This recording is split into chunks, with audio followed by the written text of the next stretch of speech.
नमस्कार। आइए सुनते हैं यशपाल जी की लिखी कहानी अखबार में नाम।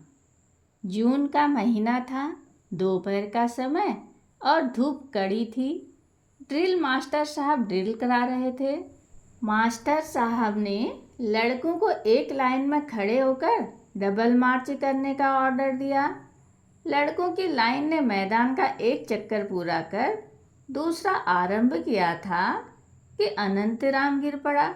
मास्टर साहब ने पुकारा, हॉल्ट। लड़के लाइन से बिखर गए। मास्टर साहब और दो लड़कों ने मिलकर अनंत को उठाया और बरामदे में ले गए। मास्टर साहब ने एक लड़के को दौड़कर पानी लाने का हुक्म दिया। दो तीन लड़के स्कूल की कॉपियां लेकर अनंत को हवा करने लगे। अनंत के मुंह पर पानी के छींटे मारे गए। उसे होश आते आते हेडमास्टर साहब भी आ गए और अनंतराम के सिर पर हाथ फेरकर पुचकार कर उन्होंने उसे तसल्ली दी। स्कूल का चपरासी एक तांगा ले आया। दो लड़कों के साथ ड्रिल मास्टर अनंतराम को उसके घर पहुंचाने गए। स्कूल भर में अनंतराम के बेहोश हो जाने की खबर फैल गई। स्कूल में सब उसे जान गए। लड़कों के धूप में दौड़ते समय गुरदास लाइन में अनंतराम से दो लड़कों के बाद था। यह घटना और कांड हो जाने के बाद वह सोचता रहा, अगर अनंतराम की जगह वही बेहोश होकर गिर पड़ता, वैसे ही उसे चोट आ जाती तो कितना अच्छा होता। आह भरकर उसने सोचा, सब लोग उसे जान जाते और उसकी खातिर होती। श्रेणी में भी गुरदास की कुछ ऐसी ही हालत थी। गणित के मास्टर साहब सवाल लिखाकर बेंचों के बीच में घूमते हुए नजर डालते रहते थे कि कोई लड़का नकल या कोई दूसरी बेजा हरकत तो नहीं कर रहा है। लड़कों के मन में यह होड़ चल रही होती कि सबसे पहले सवाल पूरा करके कौन खड़ा हो जाता है। गुरदास बड़े यत्न से अपना मस्तिष्क कॉपी में गड़ा देता।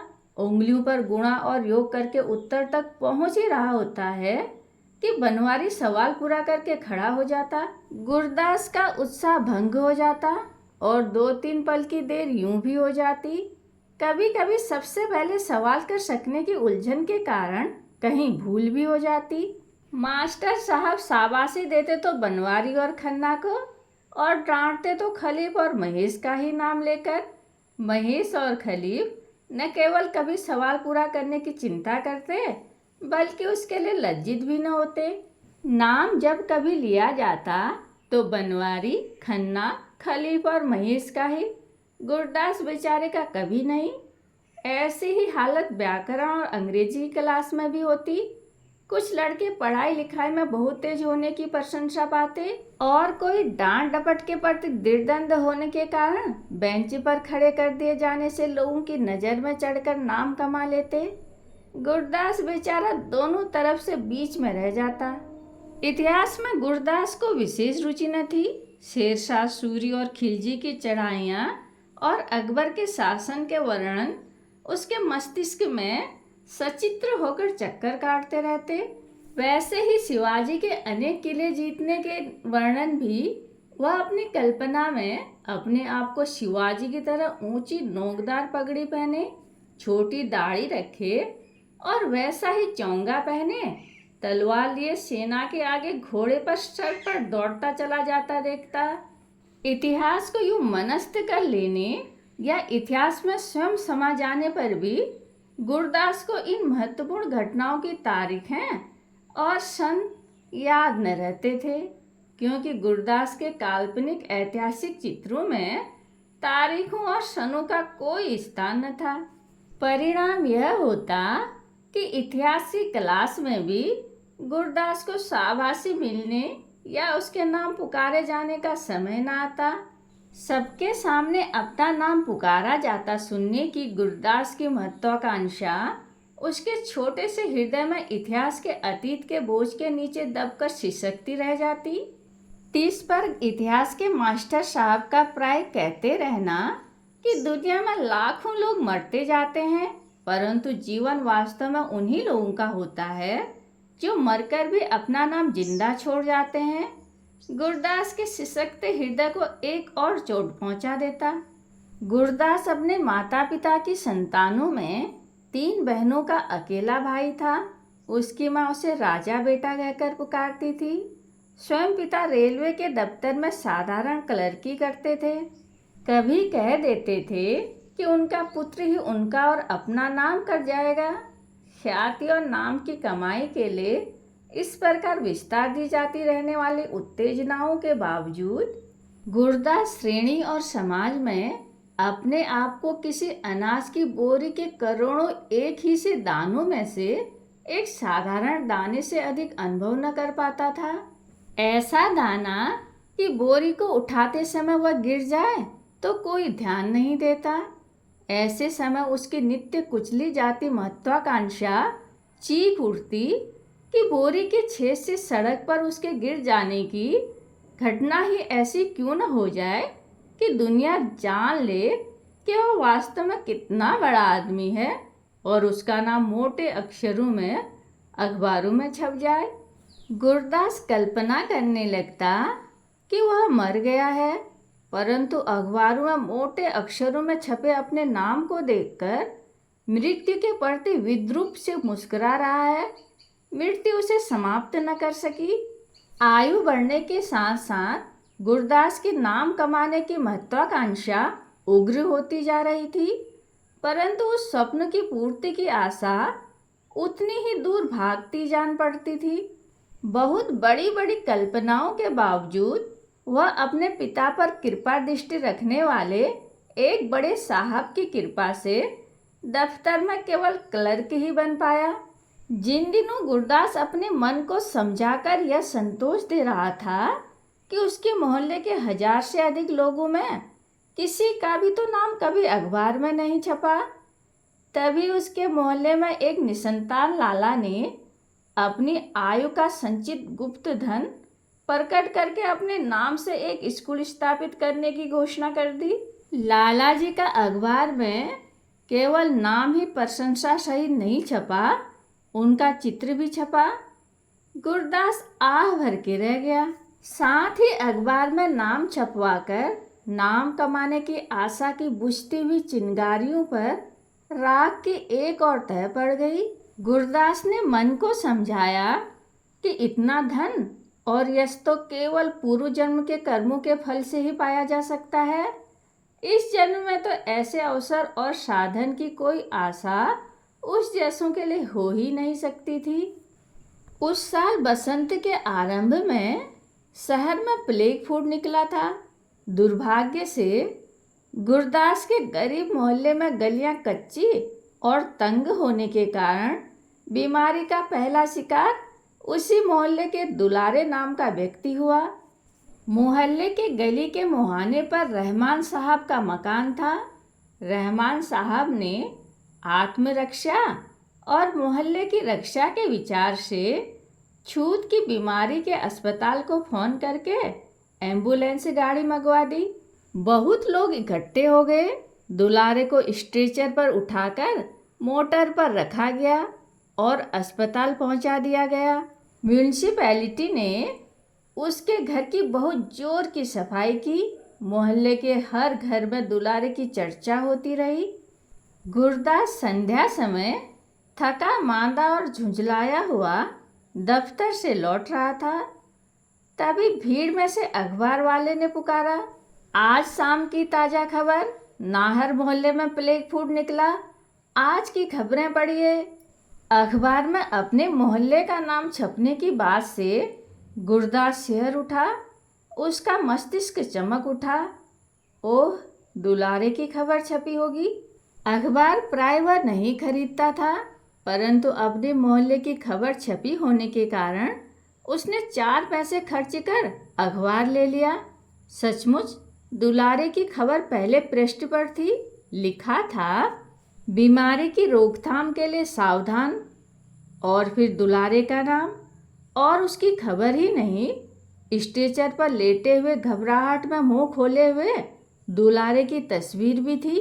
गुरदास ने पढ़ा कि बीमारी का इलाज देर से आरंभ होने के कारण दुलारे की अवस्था चिंताजनक है पढ़कर दुख हुआ। फिर ख्याल आया, इस आदमी का नाम अखबार में छप जाने की क्या आशा थी, पर छप ही गया। अपना अपना भाग्य है। एक गहरी सांस लेकर गुरदास ने सोचा, दुलारे की अवस्था चिंताजनक होने की बात से दुख भी हुआ। फिर ख्याल आया, देखो मरते मरते नाम कर ही गया। मरते तो सभी हैं, पर बीमारी की मौत फिर भी अच्छी। ख्याल आया, कहीं बीमारी मुझे भी न हो जाए। भय तो लगा, पर यह भी ख्याल आया कि नाम तो जिसका छपना था छप गया। अब सबका नाम थोड़े ही छप सकता है। दुलारे अगर बच न पाया तो अखबार में नाम छप जाने का फायदा उसे क्या हुआ। मज़ा तो तब है कि बेचारा बच जाए और अपनी तस्वीर वाले अखबार को अपनी कोठरी में लटका ले। गुरदास को होश आया तो उसने सुना, इधर से संभालो, अरे ऊपर से उठाओ। कूल्हे में बहुत जोर से दर्द हो रहा था। वह स्वयं उठ न पा रहा था, लोग उसे उठा रहे थे। हाय हाय माँ, उसकी चीखें निकली जा रही थी। लोगों ने उठाकर उसे एक मोटर में डाल दिया। अस्पताल पहुंचकर उसे समझ आया कि वह बाजार में एक मोटर के धक्के से गिर गया था। मोटर के मालिक एक शरीफ वकील साहब थे। उस घटना के लिए बहुत दुख प्रकट कर रहे थे। एक बच्चे को बचाने के प्रयत्न में मोटर को दाईं तरफ जल्दी से मोड़ना पड़ा। उन्होंने बहुत जोर से हॉर्न भी बजाया और ब्रेक भी लगाया, पर यह आदमी चलता चलता अखबार पढ़ने में इतना मगन था कि उसने सुना ही नहीं। गुरदास कूल्हे और घुटने के दर्द के मारे करा रहा था। कुछ सोचना समझना उसके बस की बात ही न थी। डॉक्टर ने गुरदास को नींद आने की दवाई दे दी। वह भयंकर दर्द से बचकर सो गया। रात में जब नींद टूटी तो दर्द फिर होने लगा और साथ ही ख्याल भी आया कि अब शायद अखबार में उसका नाम छप ही जाए। दर्द में भी एक उत्साह सा अनुभव हुआ और दर्द भी कम लगने लगा। कल्पना में गुरदास को अखबार के पन्ने पर अपना नाम छपा दिखाई देने लगा। सुबह जब अस्पताल की नर्स गुरदास के हाथ मुंह धुलाकर उसका बिस्तर ठीक कर ही रही थी, मोटर के मालिक वकील साहब उसका हालचाल पूछने आ गए। वकील साहब एक स्टूल खींचकर गुरदास के लोहे के पलंग के पास बैठ गए और समझाने लगे, देखो भाई, ड्राइवर बेचारे की कोई गलती नहीं थी। उसने तो इतने जोर से ब्रेक लगाया कि मोटर को भी नुकसान पहुंच गया। उस बेचारे को सजा भी हो जाएगी तो तुम्हारा भला हो जाएगा। तुम्हारी चोट के लिए बहुत अफसोस है। हम तुम्हारे लिए 200-400 रुपये का भी प्रबंध कर देंगे। कचहरी में तो मामला पेश होगा ही। जैसा हम कहें तुम बयान दे देना, समझे। गुरदास वकील की बात सुन रहा था, पर ध्यान उसका वकील साहब के हाथ में गोल मटोल लिपटे अखबार की ओर था। रह न सका तो पूछ बैठा, वकील साहब, अखबार में हमारा नाम छपा है। हमारा नाम गुरदास है। मकान नाहर मोहल्ले में है। वकील साहब की सहानुभूति में झुकी आंखें सहसा पूरी खुल गई। अखबार में नाम? उन्होंने पूछा, चाहते हो छपवा दें? हाँ साहब, अखबार में तो ज़रूर छपना चाहिए। आग्रह और विनय से गुरदास बोला। अच्छा, एक कागज़ पर नाम पता लिख दो। वकील साहब ने कलम और एक कागज़ गुरदास की ओर बढ़ाते हुए कहा।